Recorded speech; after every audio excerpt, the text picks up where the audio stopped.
इस वीडियो में मैं आपसे बात करूंगा, जैसा कि आप सभी को मालूम है, कल से आपके एनएचएम, एएनएम, सीएचओ और डाटा एंट्री ऑपरेटर एग्जाम के स्क्रूटनी फॉर्म शुरू हो रहे हैं। तो जैसे ही कल लिंक एक्टिव होगा, आपको इस यूट्यूब चैनल के माध्यम से स्टेप बाय स्टेप प्रोसेस करके बता दिया जाएगा कि किस तरह से आपको अपना स्क्रूटनी फॉर्म है वो फिल करना है। वीडियो पसंद आए तो वीडियो को लाइक कीजिए, चैनल भी जरूर सब्सक्राइब कीजिए, नोटिफिकेशन भी ऑन रखिए, ताकि कल जैसे ही लिंक एक्टिव होगा आपको इस यूट्यूब चैनल के माध्यम से मैं बता सकूं कि स्क्रूटनी फॉर्म आपको कैसे भरना है। बाकी इस वीडियो में मैं आपसे बात करने जाऊंगा कि दस्तावेज सत्यापन है वो किस तरह से आपका किया जाता है विभाग की ओर से, यानी कि जो पिछला सीएचओ हुआ, पिछला एएनएम हुआ, उसके आधार पर मैं आपको बताने जा रहा हूं कि डॉक्यूमेंट वेरिफिकेशन आपके किस तरह से प्रोसेस चलता है और उनमें आपसे क्या क्या चीज़ें मांगी जाती हैं। इसलिए वीडियो को बिना स्किप किए कंप्लीट देखें। वीडियो पसंद आए तो वीडियो को लाइक जरूर करें, क्योंकि आपको इस यूट्यूब चैनल पर देखो स्क्रूटनी फॉर्म भरवाए जा रहे हैं और उसके बाद विभाग की ओर से जब भी डीवी को लेकर लिस्ट आएगी आपको इस यूट्यूब चैनल के माध्यम से बता दिया जाएगा। और किन किन स्टूडेंट का डीवी होगा ये भी जब विभाग की ओर से जो लिस्ट जारी होगी उसमें कैंडिडेट के नाम भी लिखे होंगे, तो उससे आपको पता चल जाएगा कि आपको डीवी के लिए बुलाया जाएगा या नहीं बुलाया जाएगा। क्योंकि जो कट ऑफ जारी की गई है और स्क्रूटनी फॉर्म है ये 2 गुना की है। अब विभाग पर डिपेंड करता है कि विभाग उन सभी 2 गुना को बुलाएंगे या उनमें से 1.5 गुना को बुलाएंगे, ये डिपेंड करता है विभाग पर। तो उसी के आधार पर विभाग ये डिपेंड करेगा कि कितने स्टूडेंट को बुलाना होगा। लेकिन जिन भी स्टूडेंट के कट ऑफ जितने नंबर या उससे ज़्यादा नंबर आ रहे हैं उन सभी को स्क्रूटनी फॉर्म है वो भरना है। वो कैसे भरना है कल आपको यूट्यूब चैनल के माध्यम से बता दिया जाएगा जब लिंक एक्टिव होगा। अब मैं बात करने जा रहा हूँ दस्तावेज सत्यापन जब भी आपका होगा वो किस तरह से किया जाता है। तो उससे पहले इसके लेकर जो इंस्ट्रक्शन जारी किए जाते हैं, जैसे अभी स्क्रीन पर मैं आपको उदाहरण देके समझा देता हूं पशुधन का। जैसे कि अभी एलएसए का स्टार्ट हुए थे डीवी, तो उनका भी जो शेड्यूल जारी किया गया तो उसमें जो सावधानी बरती गई, तो ये भी आपका जब सीएचओ का डीवी शेड्यूल आएगा तो उसमें भी लिखा होगा कि पात्रता की जांच हेतु उपस्थित होते समय आपको किन बातों का विशेष रूप से ध्यान देना होगा। जैसे एक तो आपको सबसे पहले ये ध्यान देना होगा कि आरएसएसबी बोर्ड द्वारा सीएचओ, अगर कोई स्टूडेंट सीएचओ का डीवी करवा रहा है या एएनएम का करवा रहा है या डाटा एंट्री ऑपरेटर, जिस भी एग्जाम का आप डीवी करवा रहे हो उस एग्जाम का सबसे पहले आप जो एडवर्टाइजमेंट जारी किया गया है, चाहे वो संशोधित हो या डिटेल में हो, वो सब एडवर्टाइजमेंट आप विस्तार से पूरा ध्यानपूर्वक अध्ययन कर लेवे। क्योंकि हो सकता है कुछ गलतियां आपने कर ली हो और जिसका जिक्र किया हुआ हो एडवर्टाइजमेंट में, लेकिन आपने वो एडवर्टाइजमेंट है वो देखा नहीं हो, इसलिए उसका ध्यानपूर्वक अध्ययन कर लेवे। इसके बाद 2 नंबर पॉइंट पर आप देख सकते हैं ये सभी के लिए इंस्ट्रक्शन लिखे होंगे, चाहे किसी की भी डीवी हो चाहे किसी भी एग्जाम की डीवी हो, सभी के लिए जब इंस्ट्रक्शन जारी किए जाते हैं ये सेम ही इंस्ट्रक्शन रहते हैं।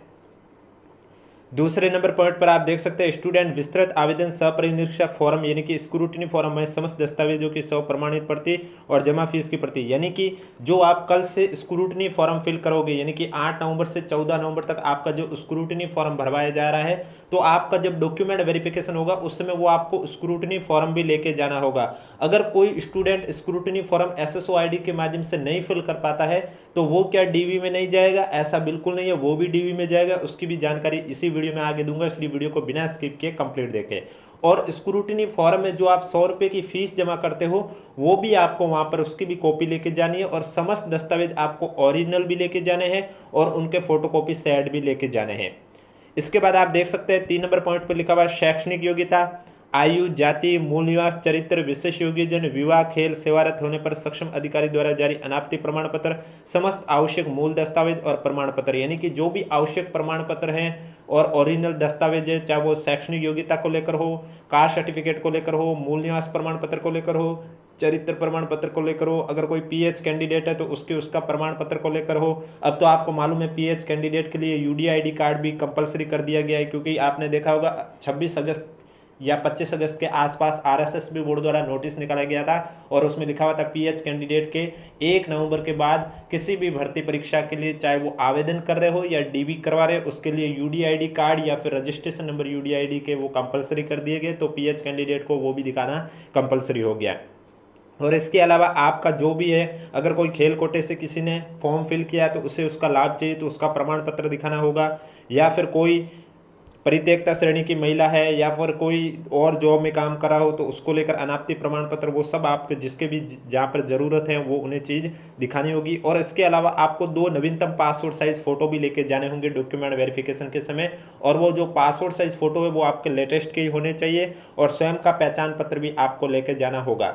जैसे कि आप देख सकते हैं 4 नंबर पॉइंट पर यही लिखा हुआ है कि स्टूडेंट अपना ई आधार डाउनलोड कर जिसमें QR कोड अंकितों की प्रति आवश्यक रूप से साथ ले, यानी कि आपको आधार कार्ड की फोटोकॉपी भी लेके जानी है जिसमें आपका QR कोड है वो अंकित होना कंपलसरी है।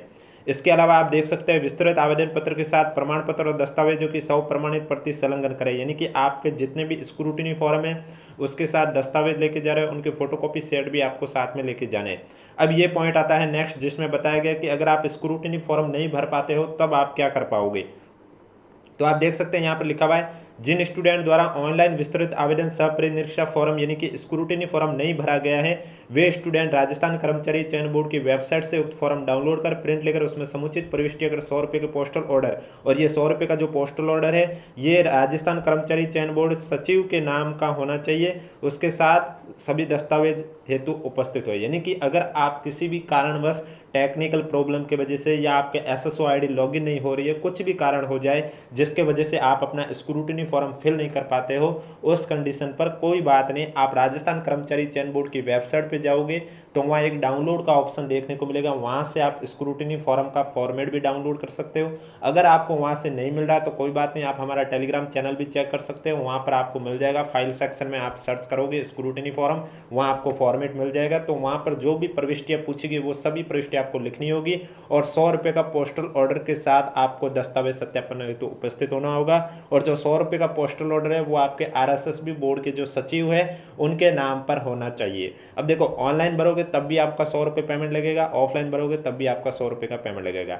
अब देखो सबसे बड़ी बात जिसका आपको ध्यान रखना है डॉक्यूमेंट वेरिफिकेशन के लिए, जब देखो विभाग की ओर से DV को लेकर शेड्यूल आएगा तो उसमें आपको ये बता दिया जाएगा आपके नाम के आगे कि आपका DV कौन सी डेट में होगा, किस स्थान पर होगा, किस समय होगा, क्योंकि DV 2 पारियों में होता है, एक मॉर्निंग के 10 और एक 2 बजे की पारी। तो आपके जिस पारी में जिस टीम के साथ होगा, जिस डेट में होगा, वो सब जब DV शेड्यूल अलग से जारी होगा तो उसमें कैंडिडेट के सबके नाम आ जाएंगे जिनके भी DV के लिए बुलाया जाएगा। तो दस्तावेज सत्यापन के लिए आपको सबसे बड़ी इस बात का ध्यान रखना है कि अगर आपको कहीं पर भी ऐसा डाउट लगे कि ये दस्तावेज लेके जाना है या नहीं लेके जाना है, ऐसा अगर आपको डाउट आता है तो उस डाउट में आपको क्या कर देना हो, उस कंडीशन पर वो दस्तावेज आपको साथ में लेके चले जाना है। क्योंकि जब आपका वहाँ DV होगा तो वहाँ आपके अगर 1-2 दस्तावेज ज़्यादा हो जाएंगे तो वहाँ कोई प्रॉब्लम नहीं है, वो ऐसा नहीं पूछेंगे कि ये आप ज़्यादा क्यों लेके आए हो। लेकिन अगर आपका 1-2 दस्तावेज कम हो गया, यानी कि जिस दस्तावेज में आप कंफ्यूज थे उसे आप घर छोड़कर और उसके बाद DV के लिए लेके जा रहे हो, और फिर वहीं आपसे जिस दस्तावेज में आप कंफ्यूज थे वो दस्तावेज मांग लिया गया और आपके पास वो नहीं हुआ, तो फिर वो आपको वापस बुलाएंगे, एक डेट दे देंगे कि उस डेट तक आपको वो दिखाना होगा। तो यानी कि वापस आपको चक्कर लगाना होगा वहाँ पर। उससे बेटर है कि अगर आपको किसी भी दस्तावेज में कंफ्यूज हो तो आप दस्तावेज साथ लेके चले जाइए, क्योंकि 2-3 दस्तावेज ज़्यादा होने से कोई प्रॉब्लम नहीं होने वाली है, लेकिन 2-3 दस्तावेज कम हो गए तो फिर आपके दिक्कत हो जाएगी, फिर आपको वापस से बुलाया जाएगा। इससे अच्छा है कि जब हमें ऐसा लगे तो हम, इससे बढ़िया है कि दस्तावेज को साथ लेके ही चले जाएं।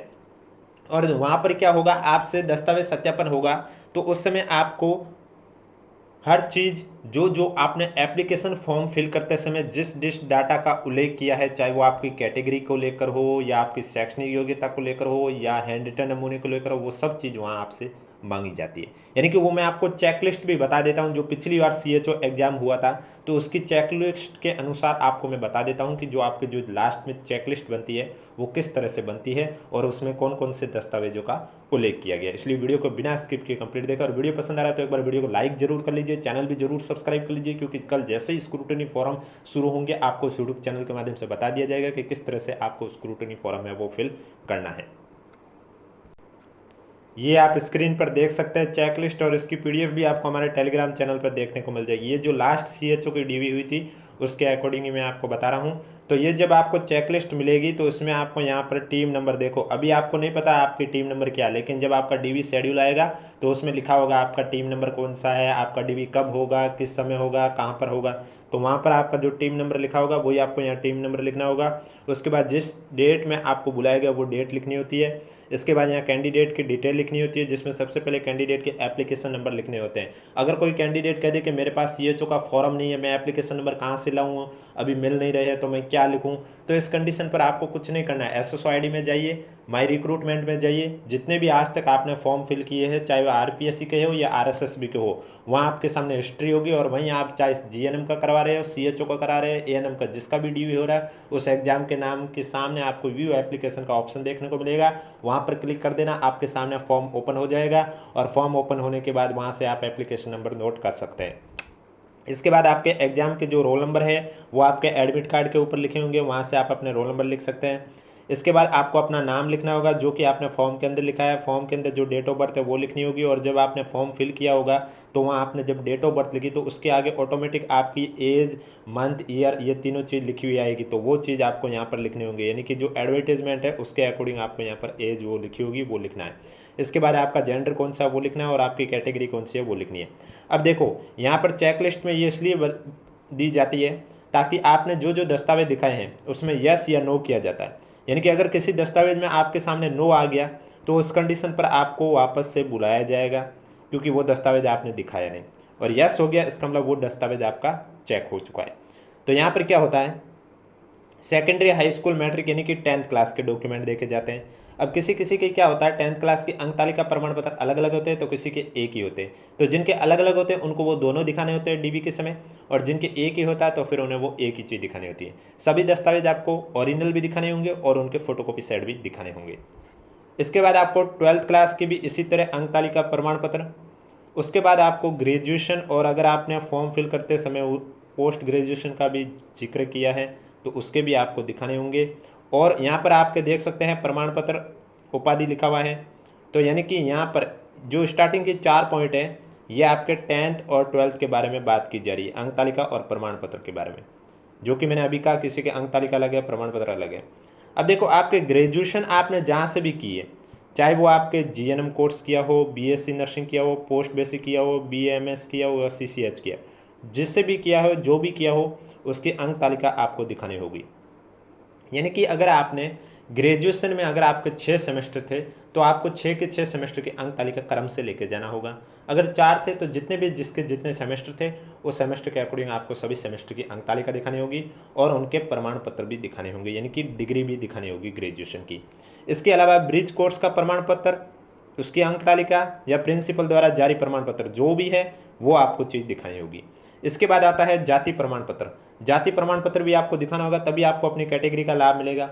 अब SC ST के लिए तो एक बार ही बनता है, लेकिन जो OBC नॉन क्रीमी से है या MBC नॉन क्रीमी से या EWS कैटेगरी के हैं, उनका जाति प्रमाण पत्र एक बार बनने के बाद अगर वो 1 साल से ज़्यादा पुराना हो चुका है तो वो एफिडेविट से काम चला सकते हैं, यानी कि शपथ पत्र से काम चला सकते हैं, और शपथ पत्र से भी अधिकतम 3 साल तक काम चला सकते हैं। उसके बाद आपको नया बनाना होगा। अगर आप भी OBC नॉन क्रीमिलियर या MBC नॉन क्रीमिलियर या EWS कैटेगरी से और आपका जाति प्रमाण पत्र 1 साल से पुराना है या 2 साल हो गए पुराना, तब भी कोई बात नहीं, आप शपथ पत्र से काम चला सकते हैं, वो भी मैक्सिमम 3 साल तक। लेकिन जो SC ST के हैं उनका एक बार बना हुआ जीवन पर्यंत वैलिड रहता है। इसके बाद मूल निवास प्रमाण पत्र, ये भी एक बार बना हुआ जीवन पर्यंत वैलिड रहता है, यानी कि इसकी भी कोई डेट नहीं। अगर एक बार आपका बना हुआ है तो कोई बात नहीं, वापस से आपको बनाने की कोई आवश्यकता नहीं है। इसके बाद जो TSP के हैं या शहरिया के हैं उनको उनका सर्टिफिकेट दिखाना होगा।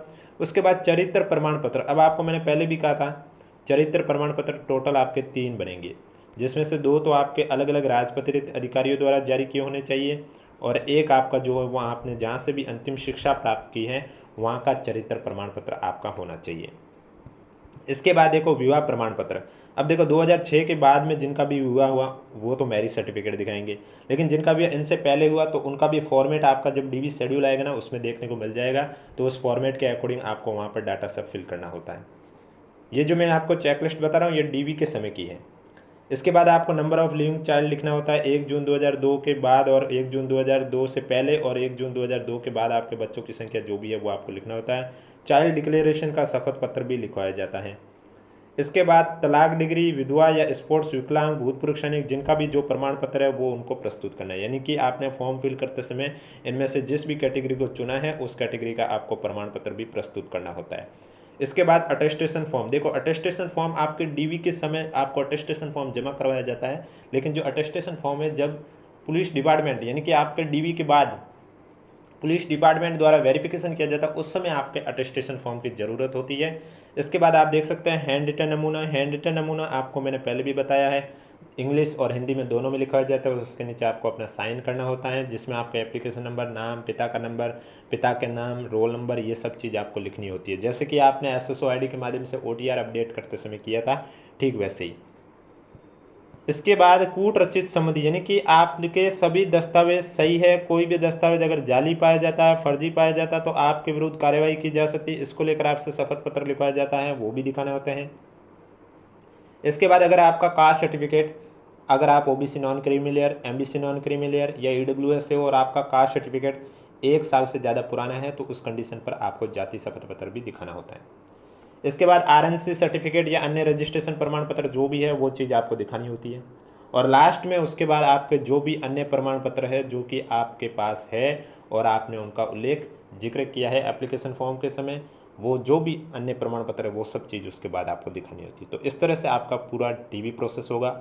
अगर उन्होंने आपको वापस से डेट दी है या फिर वापस से DV शेड्यूल, क्योंकि DV क्या होता है विभाग की ओर से अलग अलग, जब स्टूडेंट की संख्या ज़्यादा होती है तो वो ग्रुप में करवाना शुरू करते हैं, यानी कि स्टार्टिंग के 15 दिन में और अलग लिस्ट आती है, फिर 5 दिन के बाद वापस से अलग लिस्ट आती है, फिर एक बार कंप्लीट हो जाता है उसके बाद एब्सेंट की लिस्ट आती है। यानी कि जो स्टूडेंट अगर जिस डेट में DV नहीं करवा पाते तो उन्हें एक चांस दिया जाता है। जब एक बार DV कंप्लीट हो जाती है उसके बाद लास्ट में चांस दिया जाता है, चाहे किसी भी भर्ती की हो, NHM में या फिर RSS भी, कोई भी भर्ती हो, उनमें अगर कोई कैंडिडेट जिस DV में उन्हें जिस DV की डेट दे रखी है उस डेट में अगर किसी भी अपरिहार्य कारण से स्टूडेंट नहीं आ पाता है तो उस कंडीशन पर एक बार कंप्लीट DV हो जाती है, फिर जितने भी एब्सेंट कैंडिडेट हैं उनकी भी लिस्ट जारी की जाती है और उन्हें भी कहा जाता है इस डेट में आ जाइए। अगर इस डेट में भी आप नहीं आते हो तो फिर आपकी पात्रता रद्द कर दी जाएगी, आगे विचार नहीं किया जाएगा और इसकी समस्त जिम्मेदारी आपकी स्वयं की होगी।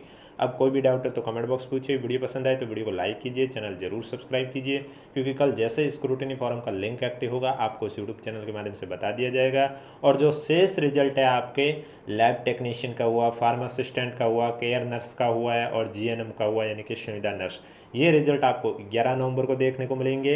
और जैसे रिजल्ट आएंगे आपको इस यूट्यूब चैनल के माध्यम से बता दिया जाएगा कि कौन से एग्जाम में कितने क्वेश्चन डिलीट हुए हैं, कौन से एग्जाम की कितनी कट ऑफ गई है, मार्क्स का फॉर्मूला कैसे यूज किया गया है, कोई क्वेश्चन डिलीट हुआ तो बाकी के साथ कैसे बांटे गए हैं, फाइनल सिलेक्शन के लिए आपको अपनी रैंक कैसे चेक करनी है, ये समस्त जानकारी आपका जब 11 नवंबर को रिजल्ट आएगा तब आपको इस यूट्यूब चैनल के माध्यम से बता दिया जाएगा। और इसके अलावा जिनका रिजल्ट 4 नवंबर को, जिन 4 कैडर का रिजल्ट आया उनके भी स्क्रूटिनी फॉर्म 11 नवंबर से शुरू हो जाएंगे।